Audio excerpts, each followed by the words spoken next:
윤석열 대통령이 교육부 장관과 경제사회노동위원장 인선을 어제 발표했죠. 최종 낙점을 받은 이주호 한국개발연구원 교수 또 김문수 전 경기지사는 모두 MB정부 인사들입니다.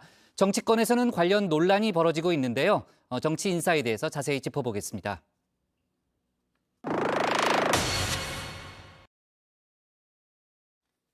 윤석열 대통령이 추가 인사를 단행했죠. 교육부 장관과 경제사회노동위원장 각각 이주호 한국개발연구원 교수와 김문수 전 경기지사를 발탁했습니다. 두 사람 모두 MB정부 때 활약했던 인사들이죠. 대통령실은 이들의 경험을 장점이라고 지켜 세웠는데요. 이른바 올드보이의 기환, 이런 반응도 있었습니다. 깜짝 놀랐다니까. 이거 대통령이 MB가 취임했나? 예. 실패한 정부의 실패를 반복하면은 실패합니다. 올드보이라도 적합한 인사라면 문제가 없겠죠. 김문수 경사노위 위원장, 반노동 행보가 구설에 올랐습니다. 하이트진로 화물 노동자 파업에 대해서 손해배상 폭탄이 특효약이다. 유튜브 영상을 올렸었죠. 노동자들을 상대로 민사소송을 오래 끌수록 가정이 파탄나게 된다는 등 충격적인 막말로 노동자들을 절망하게 했던 인물이기에 전 노동계의 반발이 거세지고 있습니다. 본인도 눈치가 보였던 걸까요? 인사가 발표되자 유튜브 채널을 아예 닫아버렸습니다. 대통령실은 김 위원장이 노동운동가 출신이라면서 노총들과 대화가 잘 통할 거다 애써 포장을 했는데요.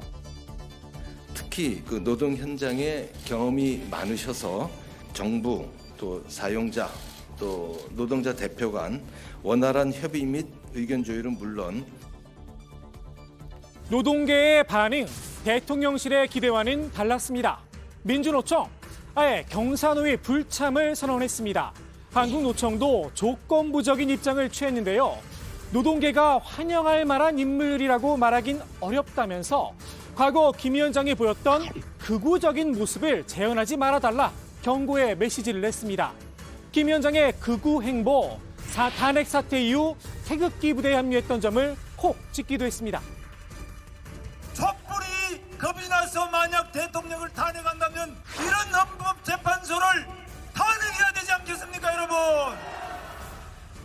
김 위원장, 한동안 아스팔트 사나이로 이름을 날렸었죠. 그만큼 입도 거칠어졌었는데요. 그럼 박근혜는 그것도 없잖아요. 뭐 자식이 있습니까? 뭐 때문에 뇌물을 받습니까? 이명박 대통령이 무슨 다수가 누구 거면 어떤데 그걸 가지고 대통령 구속식이에요? 그럼 문재인 이거는 뭐 지금 당장 총살감이지. 세월호 참사에 대해선 죽음의 구판이다 폄하하기도 했습니다. 여기에 김 위원장 특유의 권위의식도 또다시 회자가 됐죠. 과거 119 통화, 갑질 논란의 당사자였습니다. 이름이 누구요? 도지사인데 그 이름이 누구요? 지금 전화 받은 사람. 대뜸 이름부터 묶어보는 습관, 쉽게 고치긴 어려웠나 보입니다. 2년 전엔 코로나19 방역 지침 위반 문제로 경찰과 이런 실랑이도 벌였습니다. 지금 자가격리 하시라고 했는데 그리고 어디라고 와가지고 말이야. 나보고 왜 가자 그래. 거부하면 어쩔 수 없어요. 거부가 아니지. 내가 왜 거부를 해. 친구는 내 말은 나는 서울영등포지라서 나는 좀 김문수. 예, 제가 압니다. 영등포 경찰서. 예.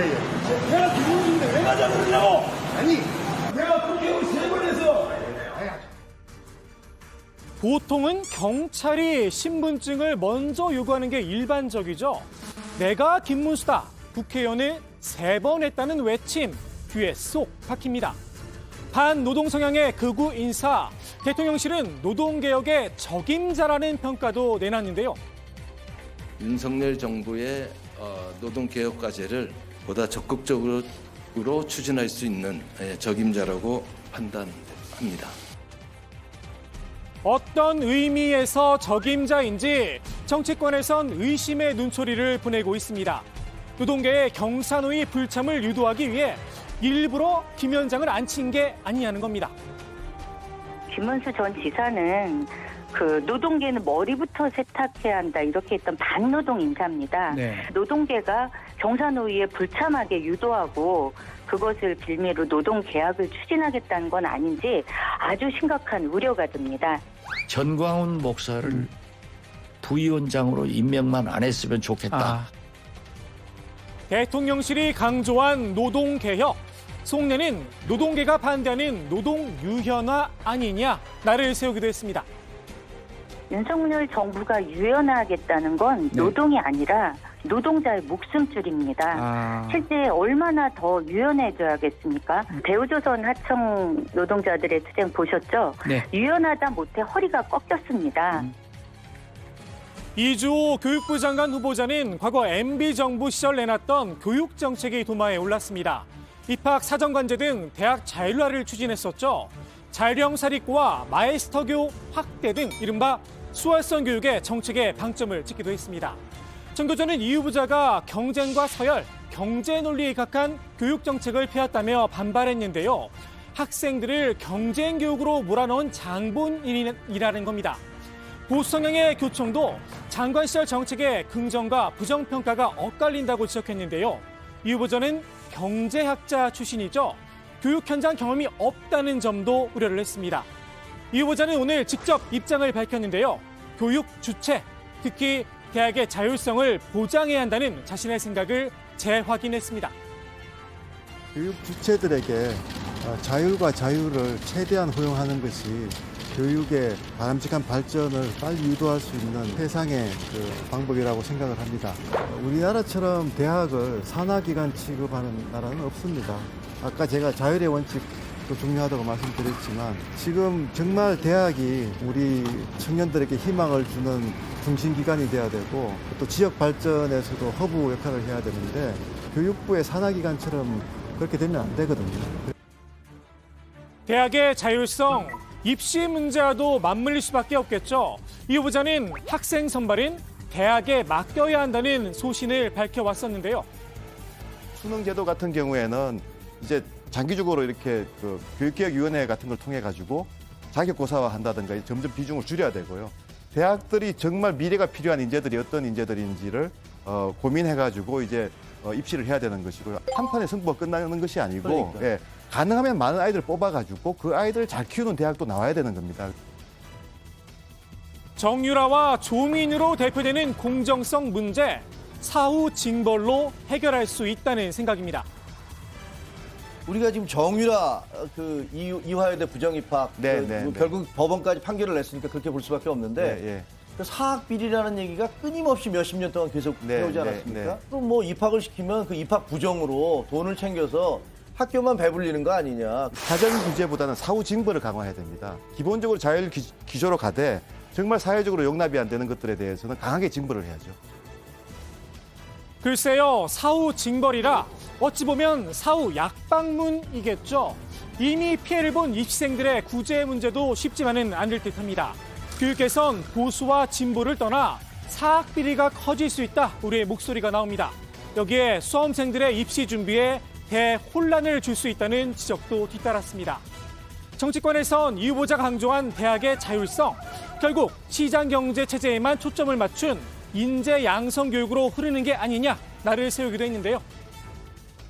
교육을 경제적 관점에서 접근해서도 안 되는 문제일 뿐더러 역사 문제 등에 대해서는 더구나 우리 국민의 상식에 입각한 교육 정책을 펴야 되는 분 아니겠습니까? 시장 경제 맞춤형 교육, 윤석열 대통령도 직접 아이들을 가르쳤죠. 애누리는 없다. 경제관념을 확실하게 심어줬습니다. 1,000원에 해줘 이거를. 1,000원 더 줘야지 할아버지 1,000원 더 줘야지. 얼마는? 자 보자. 4만. 아 이거 가져가. 돈 받아야지. 이거 돈 받고 받아야지. 돈 애기. 48,000원. 옳지. 이것도 2,000원. 윤 대통령, 시장 경제가 어떻게 돌아가는지는 몸소 알려줬지만 정작 어린이집 보육 상황에 대해선 잘 몰랐나 봅니다. 난 아주 좀 어린 그 영유아들은 집에서만 있는 줄 알았더니 아주 어린 애기들도 여기 오는구나. 2살 안 되는. 6개월부터. 6개월부터. 근데 아까는 안 보이던데, 걔는. 네, 다른 교실에 있었어요. 아, 그렇구나. 그래도 뭐 걸어는 다니니까. 네. 설마 6개월 아기가 걸을 수 있다고 이야기한 건 아니겠죠? 판단은 정혜원 여러분들께 맡기겠습니다. 참고로 아무런 편집 없이 그대로 틀어드렸다는 점 분명히 말씀드립니다. 윤 대통령이 참여한 어린이집 행사 아나바다 장터였는데요. 정작 윤 대통령은 아나바다의 뜻을 몰랐다고 합니다.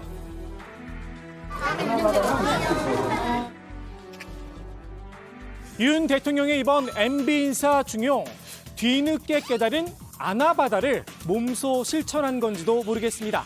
오늘의 정치 인사이드 이렇게 정리합니다. 아껴 쓰고 나눠 쓰고 바꿔 쓰고 다시 쓰자라는 의미에서